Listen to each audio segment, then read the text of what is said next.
part, and we will have very, very short messages here. We will have very short speeches. We will have our Vasil to perform on skripka. And before that, I want to invite our dear friend and supporter of Ukraine, Steve, to say to us few words. He is present on our protest and supporting Ukraine very, very much, and we really appreciate that. Please. Thank you. So I used to go on holiday, summer holidays to Mariupol, so I have lots of friends there. And when the bombs fell and the war escalated, I didn't know what to do.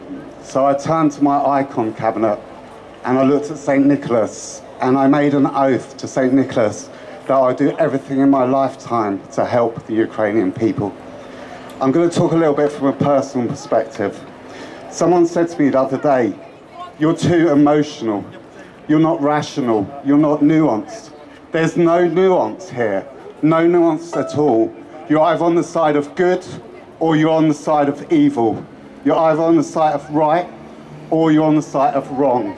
You're either on the side of destruction or you're on the other side. You're either on the side of liberty or you're on the side of a totalitarian state. You're either on the side of decency and dignity or you're on the side of corruption. So these things have gone on and on in my mind. And I am emotional. And I own that emotion. I'm emotional where the place, my friend's house in Mariupol, was destroyed. I'm emotional for my friend who buried her dad on a Wednesday, and on the Saturday a missile destroyed her house. I'm emotional for my friend who went with her 90-year-old granddad to Hungary who had a heart attack. I'm emotional for my friend's sister who's disabled and they had to hide in a bomb shelter. So I am emotional. I was brought up in a traditional way. I was brought up a man doesn't cry, and I cry for Ukraine. I cried when a soldier, come back, and his 2-year-old and 4-year-olds were crying. No man should go for that. I cried when a priest was kidnapped for 70 days and tortured. I cried for Bucha. I cried for Mariupol. I constantly cry because this is an evil. Someone else said to me, and they said an interesting thing, you shouldn't demonize Russia. What about the Russian opposition? Where are the Russian opposition? We seek them here, we seek them there. We seek the damn Russian opposition everywhere. I'll tell you where they are. They're in the wine bars. They're on the academic circuit. They're making lectures, but they don't stand for the people of Ukraine.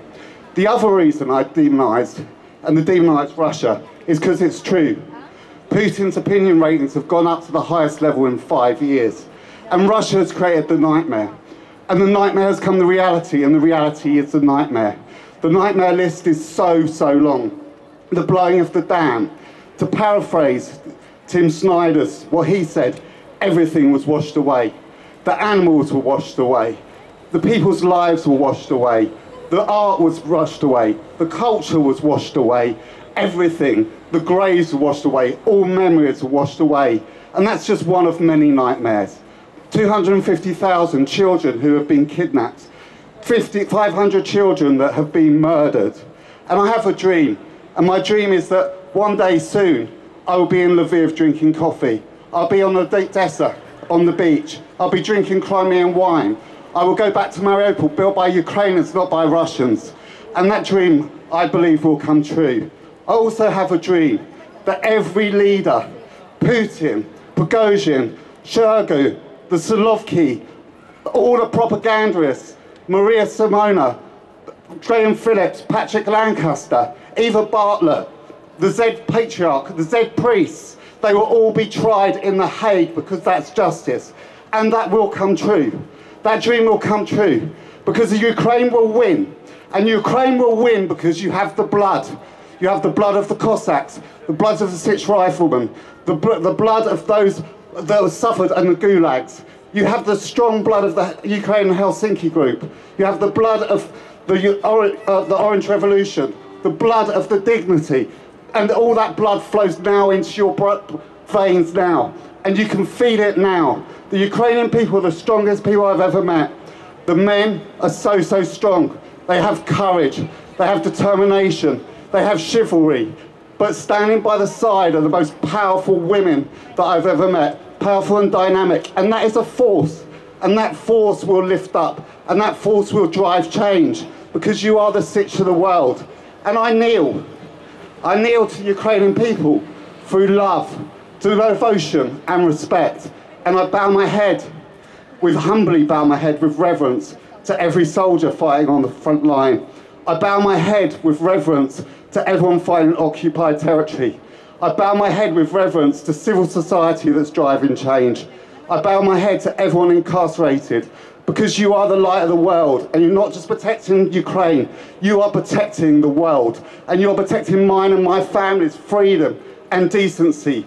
You are the light of the world. The sun is no longer yellow, the sun is yellow and blue. Slava Ukraine! Heroyam Slava! Thank you very much for your kind words. Thank you very much. Thank you.